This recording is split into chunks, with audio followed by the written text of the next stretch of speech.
Hello friends, welcome to Defence Matrix. तो finally Russia द्वारा kilo class submarine के replacement के तौर पर जो सबमरीन बनाई गई हैं वो सर्विस में इंडक्ट करी जानी चालू कर दी गई हैं। पहली सबमरीन 31 जनवरी 2024 को सर्विस इंडक्ट हुई थी। यहाँ पर हम बात कर रहे हैं लाडा क्लास की सबमरीन्स की। तो रशियन लाडा क्लास की जो सबमरीन है ये प्रोजेक्ट 677 के अंतर्गत बनाई गई हैं और जो सबमरीन इंडक्ट करी गई है इसका नाम है क्रोनस्टार्ट। तो ये प्रोजेक्ट एक्चुअली अपनी टाइमलाइन से काफ़ी पीछे चल रहा था।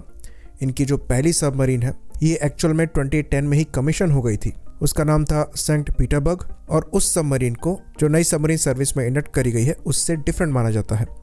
वो मोर और लेस प्रोटोटाइप थी जिसमें कई टेक्नोलॉजी को डेमोन्स्ट्रेट किया गया और अल्टीमेटली परफॉर्मेंस से सेटिस्फाइड ना होते हुए 2023 में यानी कि पिछले साल ही उसे डिकमीशन कर दिया गया।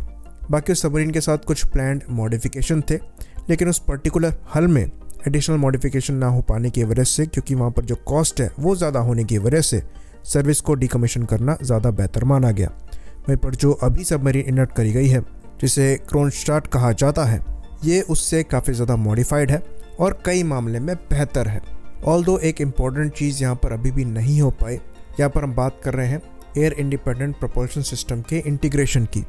रशिया द्वारा काम किया जा रहा था एक fuel cell based AIP system पर वहाँ सक्सेस ना मिलने के बावजूद ये जो सिस्टम है ये इन सबमरीन्स में नहीं लग पाए और इवन अभी तक जैसी चीज़ें नज़र आ रही हैं कोई प्लान्स नज़र भी नहीं आ रहे हैं इन सिस्टम्स को फ्यूचर की सबमरीन्स में इंटीग्रेट करने के लिए। बाकी जो इनकी फ्यूचर की सबमरीन्स होंगी जो कि प्रोजेक्ट कलीना के अंदर बनाई जा रही हैं, इनकी जो 5th generation diesel electric submarine होने वाली है वहाँ पर ये अपना AIP सिस्टम इंटीग्रेट करेंगे।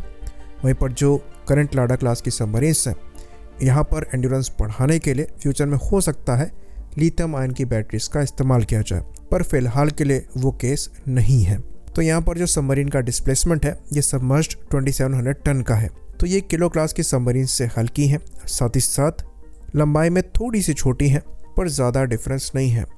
ऐसा कहा जाता है कि ये सबमरीन्स ज़्यादा स्टेल्दी हैं और जो सबसे बड़ा चेंज यहाँ पर किया गया है वो ये है कि ऑटोमेशन को काफ़ी ज़्यादा यूज़ किया गया है, जिसकी वजह से यहाँ पर जो क्रू रिक्वायरमेंट है ये काफ़ी कम हो गई है। एग्जाम्पल के तौर पर किलो क्लास की सबमरीन्स में जो क्रू रिक्वायरमेंट है ये 52 की है, वहीं पर लाडा क्लास की सबमरीन में ये मात्र 35 की ही है। तो इस सबमरीन का जो काफ़ी ऑटोमेटेड कॉम्बैट कंट्रोल सिस्टम है इसे लिटी कहा जाता है, जिसका इंग्लिश में मतलब लिथियम होता है। बाकी यहाँ पर इस सबमरीन की स्पीड भी ज़्यादा है और जो एंड्योरेंस है ये करीबन 45 डेज़ का है। आर्मामेंट की बात करें तो यहाँ पर किलो क्लास की तरह 6 533 मिलीमीटर के टोर्पीडो ट्यूब्स दी गई हैं, जिसमें 16 टोर्पीडोज फायर करने की क्षमता है या फिर 44 माइन्स यहाँ से फायर किए जा सकते हैं। वहीं पर 10 के आसपास land attack Calibr cruise missile यहाँ से फायर करी जा सकती हैं, जो कि एंटी शिप और एंटी सरफेस के रोल को परफॉर्म कर सकती हैं। और इनके जो नए वर्जन्स हैं ये ऑलमोस्ट 2500 किलोमीटर की रेंज में टारगेट को हिट करने में सक्षम है। तो डेफिनेटली काफ़ी ज़्यादा स्ट्राइकिंग रेंज इन सबमरीन्स को इन मिसाइल्स के थ्रू मिलती है। बाकी इन सबमरीन्स के अगर मॉडर्न फीचर्स की बात करें तो ये टोर्ड एरे सोनार को भी कैरी करती हैं, जो कि एक नया फीचर है किलो क्लास की सबमरीन्स के कंपैरिजन में। साथ ही साथ यहाँ पर कन्फर्मल एरे सोनार को भी दिया गया है। तो टेक्निकली ऐसा माना जाता है कि ये सबमरीन्स अंडर वाटर थ्रेट्स को पुरानी कन्वेंशनल सबमरीन्स से पहले डिटेक्ट करने में सक्षम होंगी। तो डेफिनेटली जो किलो क्लास सबमरीन्स हैं ये उनका एक अपग्रेड है, एक ब्रांड न्यू डिज़ाइन है, सिंगल हल डिज़ाइन है, पर क्या बहुत ज़्यादा मॉडर्न है? नहीं। जो क्रिटिकल टेक्नोलॉजीज हैं मॉडर्न डीजल इलेक्ट्रिक सबमरीन की वो ये लैक करती हैं, जैसे कि AIP सिस्टम हो गए। वहीं पर दूसरी जगह पर अंडर वाटर डिटेक्शन के केस में ये काफ़ी ज़्यादा कैपेबल है।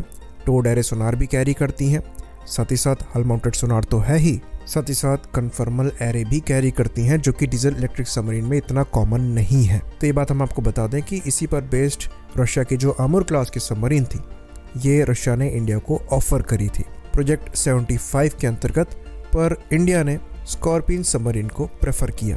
तो इंडियन वर्जन में वर्टिकल साइलोज लगाने की बात चल रही थी करीबन 10 ब्रह्मोस मिसाइल को लॉन्च करने के लिए, पर फिर भी इंडिया द्वारा इन सबमरीन्स को नहीं लिया गया। आई होप इन्फॉर्मेशन यहाँ पर पूरी रही हो। इसी बात पर इस वीडियो को भी हम ख़त्म करेंगे। लाइक करिए, सब्सक्राइब करिए। जय हिंद।